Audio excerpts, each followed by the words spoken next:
걸어가신 하나님 아버지, 은혜를 감사합니다. 이 아침에도 우리를 부르시고 기도의 자리에 나오게 하심을 감사합니다. 오늘도 말씀을 따라 기도의 자리로 나아갑니다. 성령께서 우리를 인도하여 주옵소서.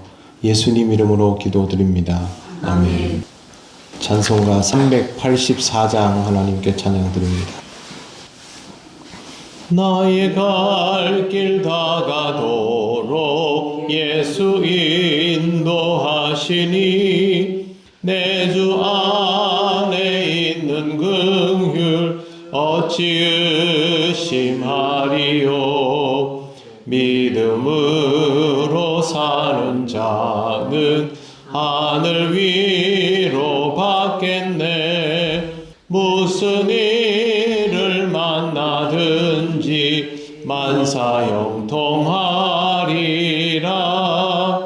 무슨 일을 만나든지 만사형통하리라. 나의 갈 길 다가도록 예수 인도하시니 어려운 일 당한 때도 족하는 해주시네. 나는 심히 고단하고 영혼 매우 갈하나 나의 앞에 반석에서 샘물 나게 하시네. 나의 앞에 반석에서 샘물 나게 하시네. 나의 갈 길 다가도록 예수 인도하시니 그의 사랑 어찌 큰지 말로 할 수 없도다. 성령 감화 받은 영혼 하늘 날아갈 때에 영영 부를 나의 찬송 예수 인도하셨네. 영영 부를 나의 찬송 예수 인도하셨네.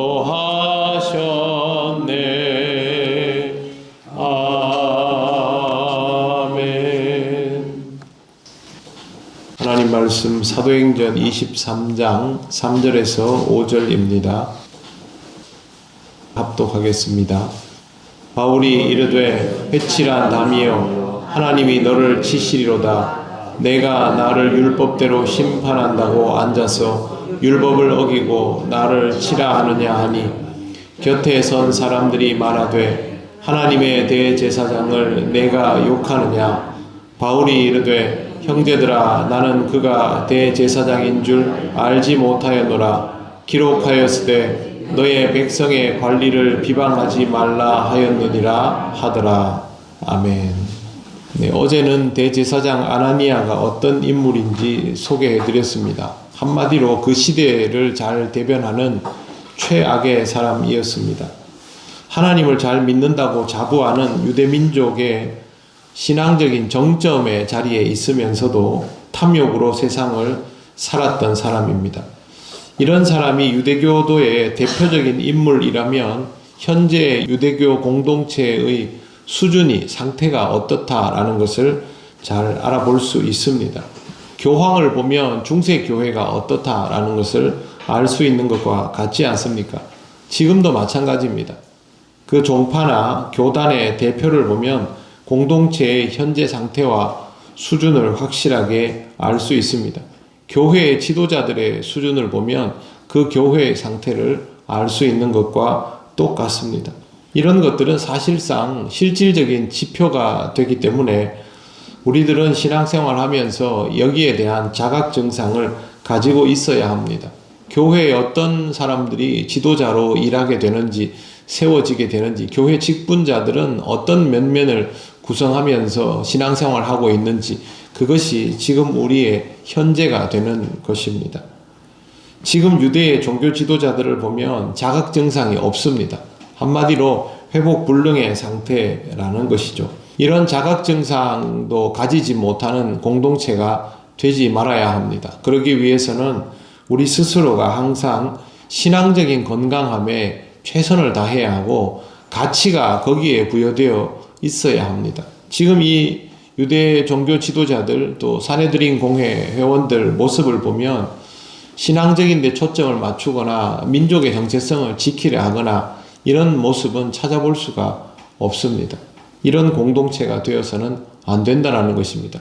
우리 스스로 인간의 존엄을 지키는 공동체여야 하고 하나님께 영광을 돌리고 신앙생활을 똑바로 잘하기 위해서 초점이 맞추어지는 그런 공동체여야 합니다.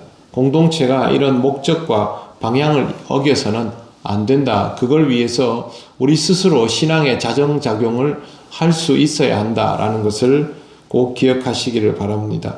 이 사람들이 위협적으로 다가오지만 바울은 눈도 깜짝하지 않고 이렇게 대답합니다. 3절에 보시면 바울이 이르되 회칠한 담이여 하나님이 너를 치시리로다. 내가 나를 율법대로 심판한다고 앉아서 율법을 어기고 나를 치느냐 하니 이렇게 말하고 있습니다. 회칠한 담은요 굉장히 직설적인 표현이고 예수님께서 회칠한 무덤이라고 했지 않습니까? 이거 되게 고상한 표현이 아닙니다. 그러니까 거의 사실상 욕설에 가까운 그런 노골적인 지적입니다. 당신들은 율법도 똑바로 지키지 않으면서 나를 율법으로 심판하려 하느냐라는 말입니다. 바울은 인간적으로 말하면 율법에 대해서는 세상 누구보다 자신 있는 사람입니다. 그거 가지고 견주어 보려고 하면 바울은 꿀릴 게 없습니다. 물론 지금의 바울은 율법보다 복음이 중요한 사람이기 때문에 그것을 가지고 그렇게 하지는 않겠지만 율법으로 나한테 말할 사람 없다. 당신들 율법 똑바로 안 지키는 사람들 아니냐. 그런 표현을 서슴지 않고 사용하는 겁니다. 바울이 아나니아에 대해서 뭘 알고 그렇게 하느냐. 성경을 보면 그렇지 않습니다. 4절에 보면 유대인들이 바울을 향해서 하나님의 대제사장을 욕한다라고 발끈하는 모습이 나옵니다. 4절 곁에 선 사람들이 말하되 하나님의 대제사장을 내가 욕하느냐. 하나님의 대제사장이면 율법에 대해서는 제일 정통한 사람인데 네가 뭐라고 욕을 하느냐 이런 표현이죠. 그러자 바울은 자기는 아나니아가 대제사장인 것도 몰랐다고 합니다. 5절 바울이 이르되 형제들아 나는 그가 대제사장인 줄 알지 못하였노라. 기록하였으되 너의 백성의 관리를 비방하지 말라 하였느니라 하더라. 이 구절이 논란이 좀 되었습니다. 바울이 알고 그랬다, 모르고 그랬다. 학자들 사이에서 그런 얘기가 있었는데요. 앞에 내용을 보면 정말 몰랐던 것 같기는 합니다. 바울이 대제사장이 누군지 일일이 알 필요가 없지요. 다른 지역만 계속 생활을 하고 있는데 그런데 이 시점이 정확히 언제인지 모르기 때문에 예루살렘을 들락거리는 바울이 알았을 것 같기도 하고 한데 얼굴은 몰랐을 수도 있을 겁니다. 하지만 이 5절에 보면 기록하였으되 뒤에 너의 백성의 관리를 비방하지 말라 하였느니라 하더라. 이 표현도 있습니다. 이 표현이 왜 나오냐 하면 바울이 그만큼 이스라엘 사람, 유대인들이 지키는 율법에 정통한 사람이라는 뜻입니다. 자기는 이런 거 알고 있다는 거죠. 그러니까 내가 이걸 율법을 지키는 사람이 대제사장을 욕하겠느냐? 당신 누군지 나는 몰랐다. 그 말을 하고 있는 것입니다. 실제로 바울은 갑자기 이 소집당해서 끌려온 상태이기 때문에 여기에 나와 있는 사람들의 면면을 다 알 수는 없습니다. 모르고 그랬을 가능성이 높습니다. 그럼에도 불구하고 바울이 사용한 회칠한 담이여라는 이 표현은 아나니아와 여기에 모여있는 사람들에게 딱 맞는 말입니다. 실제로 그들은 회칠한 담과 같은 존재였고 예수님께 이미 회칠한 무덤이라는 말을 듣는 수준의 사람들이었기 때문입니다. 이런 짓을 꾸미는 집단이라면 회칠한 담이라는 소리를 들어도 할 말이 없습니다. 그들은 이미 율법도 어기고 상식도 어기고 세상법도 어기는 상태이기 때문입니다.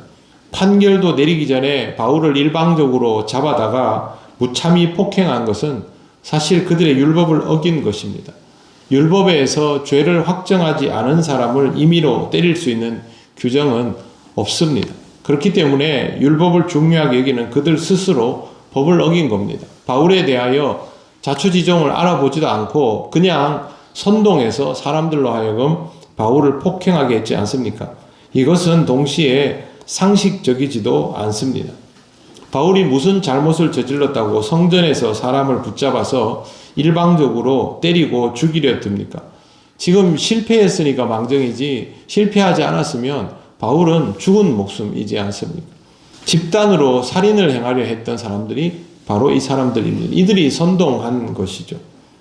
양아치들이 하는 일입니다. 뿐만 아니라 그들은 지금 로마의 법도 무시하려고 듭니다.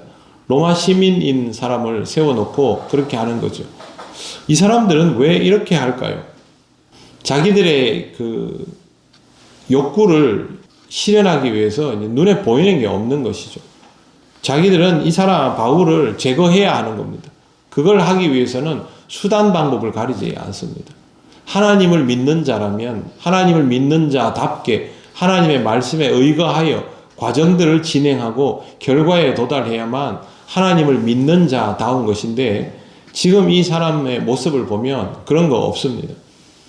그들이 원하는 바를 이루기 위해서는 수단 방법을 가리지 않는 것이고 대제사장 아나니아라는 인물은 그런 일들을 아주 익숙하게 잘 해왔던 사람입니다. 바울이 로마 시민권자이기 때문에 그들이 주도했던 이 모든 것들은 사실상 실패의 단계로 들어가게 됩니다만 그들이 욕망에 붙들렸기 때문에 여러 가지를 따지지 않고 지금도 격분하여 달려들고 있습니다. 그들이 이루고자 하는 것에 노예가 되어 있다는 것은 바로 이와 같은 것입니다. 하나님의 말씀에 합당한가 아닌가를 따지지 않습니다. 저는 예전에 교회에서 사람들끼리 다투는 것을 본 적이 있습니다. 오랫동안 같이 신앙생활 하던 사람들이 교회 안에서 서로를 향해서 욕짓거리를 하고 멱살을 잡고 그런 모습을 처음 보았을 때는 정말 충격적이었습니다. 어떻게 예배당 안에서 이런 것을 할 수 있을까? 그런데 그 사람들의 눈은 이미 일반적인 상태가 아니었습니다. 이성을 잃은 사람들입니다.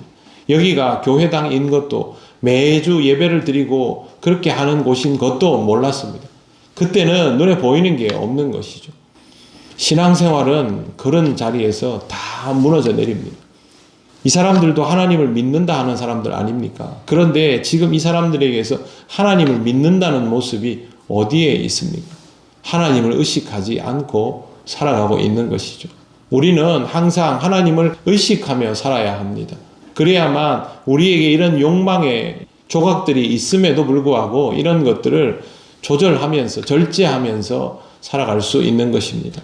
무엇보다 중요한 것은 신앙적이다라는 겁니다. 신앙적인 것에 초점을 맞추고 늘 살아가시고 스스로의 욕망에 붙들려 시험에 들거나 실족하지 않도록 하시기를 바랍니다. 기도드리겠습니다. 하나님 감사합니다. 오늘 말씀을 통하여 우리에게도 있을 수 있는 이 모습들을 보고 깨닫게 하시니 감사합니다. 무엇보다 신앙의 가치를 두고 초점을 맞추는 삶이 되게 하여 주옵소서. 혹 우리가 우리의 목적을 이루기 위해서 수단과 방법을 가리지 않는 그런 위인들이 되지 않기를 원합니다. 언제나 하나님을 의식하고 하나님의 은혜 가운데 지혜롭고 겸손한 삶을 살아가게 하옵소서. 오늘도 하나님 우리를 인도하여 주실 줄 믿고 감사드리며 예수님 이름으로 기도드립니다. 아멘. 하늘에 계신 우리 아버지, 아버지의 이름을 거룩하게 하시며 아버지의 나라가 오게 하시며 아버지의 뜻이 하늘에서와 같이 땅에서도 이루어지게 하소서. 오늘 우리에게 일용할 양식을 주시고 우리가 우리에게 잘못한 사람을 용서하여 준 것 같이 우리 죄를 용서하여 주시고 우리를 시험에 빠지지 않게 하시고 악에서 구하소서. 나라와 권능과 영광이 영원히 아버지의 것입니다. 아멘.